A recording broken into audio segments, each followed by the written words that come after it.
حضرت سیدنا عمر فاروق رضی اللہ تعالی عنہ رات کے وقت مدینہ پاک کے کسی محلے میں رہنے والی ایک نبینا بوڑھی عورت کے گھریلو کام کاج کر دیا کرتے تھے۔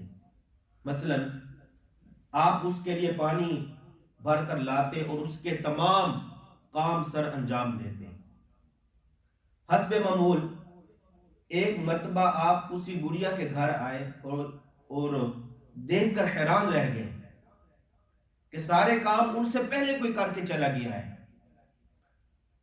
دوسرے دن تھوڑی جلدی آئے، تب بھی وہی صورتحال کہ سارے کام پہلے ہو چکے تھے۔ جب 2-3 دن ایسا ہوا تو آپ رضی اللہ تعالی عنہ کو بہت تشویش ہوئی کہ کون ایسا ہے جو مجھ سے نیکیوں میں سبقت لے جاتا ہے۔ ایک روز آپ دن کے وقت تشریف لے آئے اور چھپ کر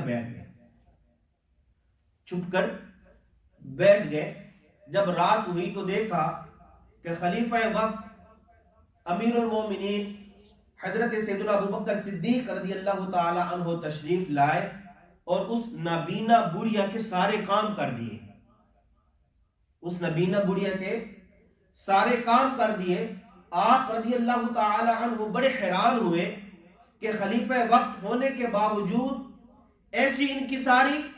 پھر خود ہی ارشاد فرمایا کہ امیر المومنین حضرت سیدنا ابوبکر صدیق رضی اللہ تعالی عنہ مجھ سے نیکیوں میں سبقت لے جاتے ہیں، مجھ سے نیکیوں میں سبقت لے جاتے ہیں۔